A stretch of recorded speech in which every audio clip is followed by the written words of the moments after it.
Hey, Dios te bendiga, Dios te guarde y la paz de mi Señor Jesús sea con todos ustedes. Bueno, aquí de nuevo tu hermano Pedro.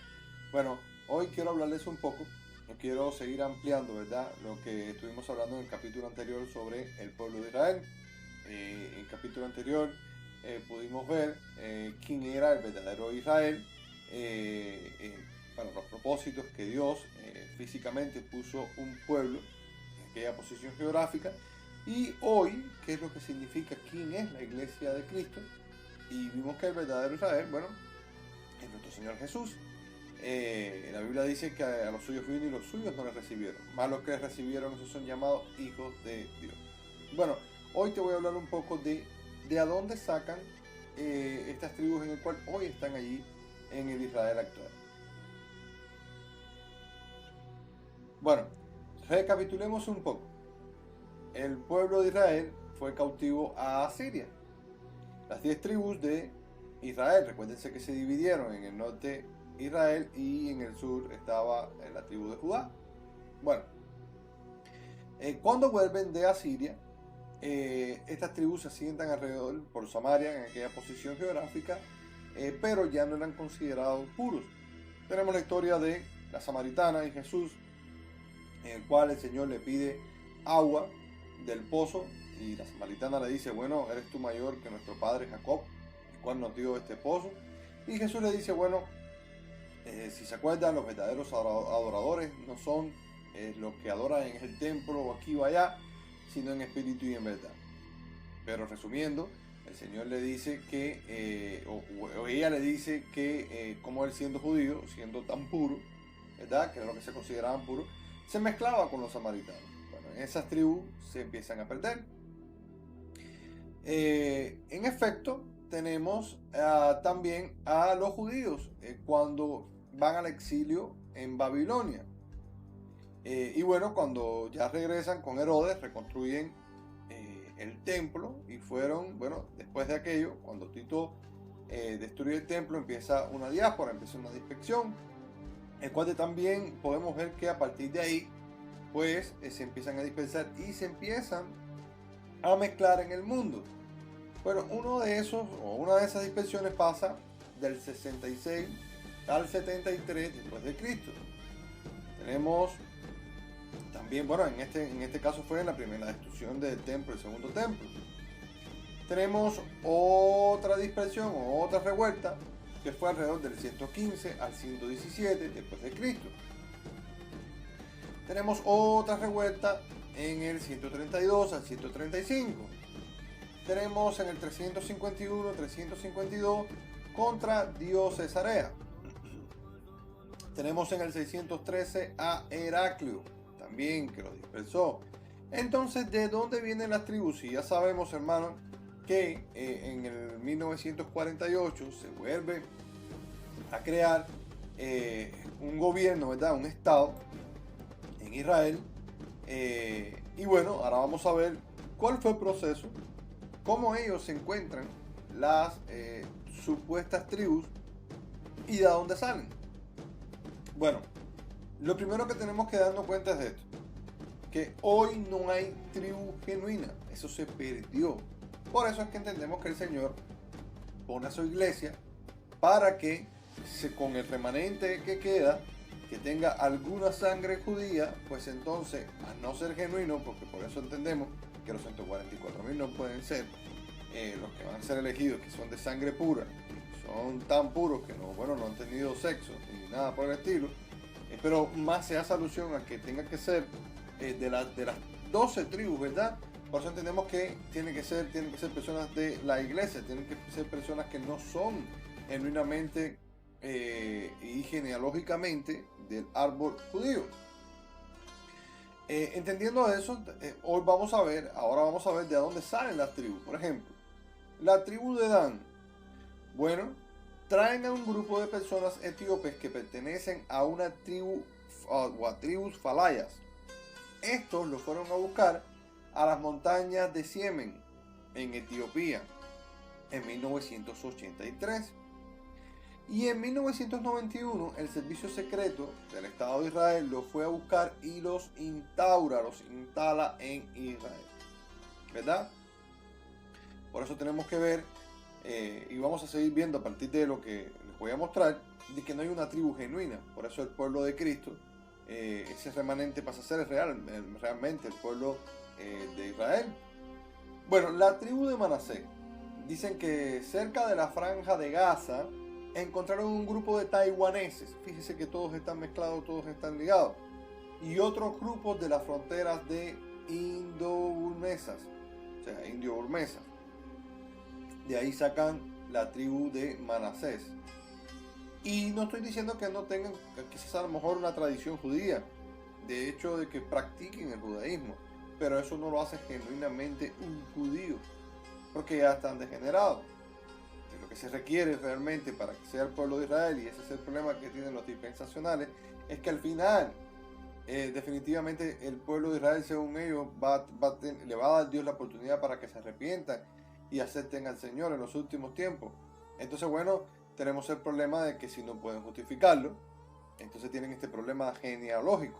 Entonces, como un milagro tienen que aparecer, 144.000 puros de las tribus de Judá, de las tribus de Israel, y por ende judíos de pura sangre azul. Bueno, entonces la tribu de Isaacar, fueron hasta Bekistán, en un pueblo que se llama Buhara. Esto es basado en el testimonio de la comunidad judía de allí. Bueno, cerca de Buhara hay una aldea que decían que habían descendientes de Neftalí. Y de allí entonces, sin pruebas, sacaron otra tribu. Porque como le digo, aunque hagan pruebas de ADN, aunque se parezca un poco el árbol genealógico, pues definitivamente ya no existen esas tribus genuinas, y por eso redondeo. Bueno, Zabulón, la tribu de Zabulón, la fueron a buscar a Bombay, en Mumbai, en la India. Bueno, hay una comunidad de 5.000 personas que se llaman, o se autodenominan, los hijos de Israel, que se basaron en unos estudios arqueológicos de una reina que existió en la India y que tenía monedas con la inscripción de Zabulón y demás. Y estos tienen allá una especie de una cueva, ¿verdad? Donde ellos veneran a Elías, el profeta.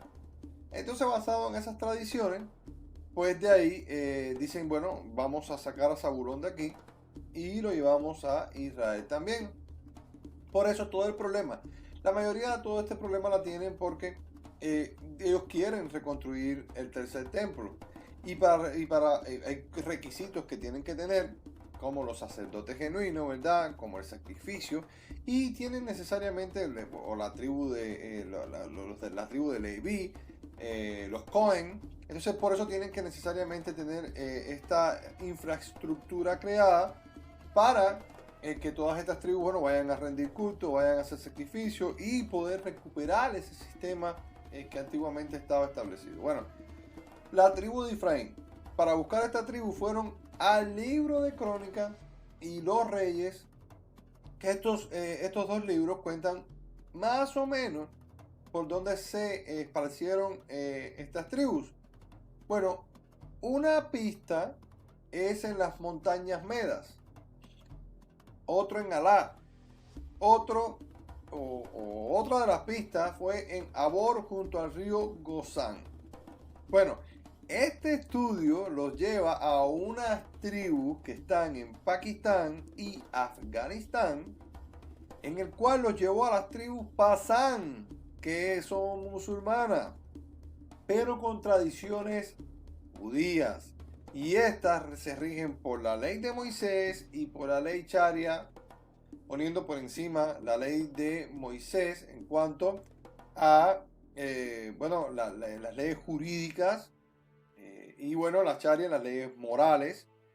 Pero de ahí entonces sacaron muchas, y esto está muy interesante, porque de los mismos Pasán sacaron otras tribus por los nombres y subtribus que habían ahí. Por ejemplo, los Pasán tienen la tribu Brabani, y de ahí, como se llama, cuando tú lo traduces al hebreo, suena bien parecido, inclusive allí los Pasam los tienen como esas tribus, son supuestamente, ellos dicen que son descendientes, pero son musulmanes, entonces tenemos un gran problema.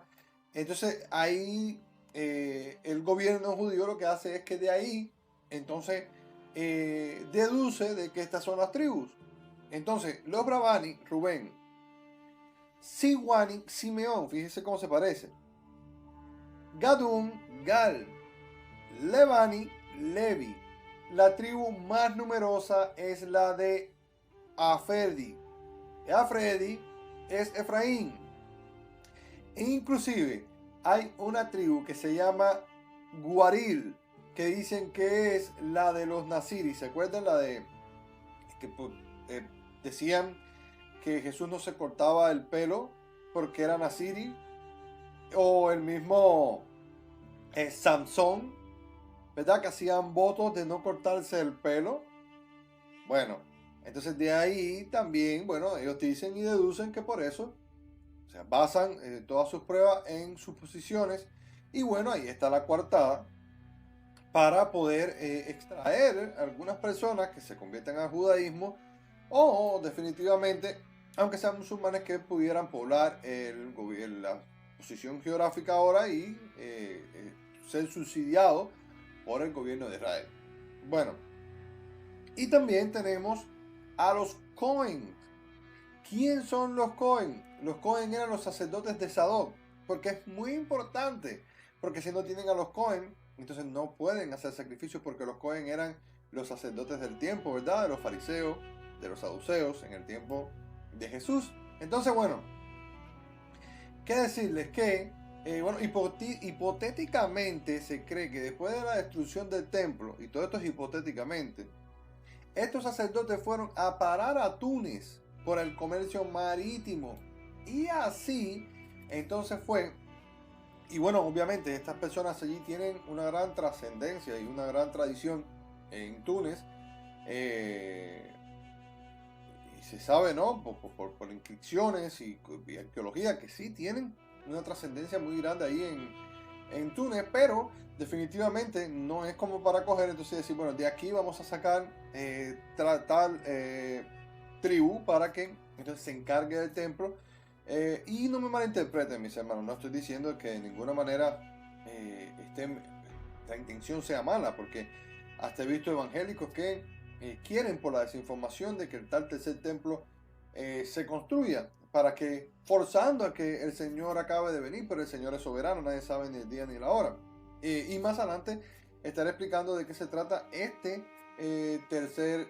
o de qué se trata el templo, si es literal y físico, o este es espiritual. Pues aquí les dejo, mis queridos hermanos, de a dónde sacan las tribus que hoy poblan Israel.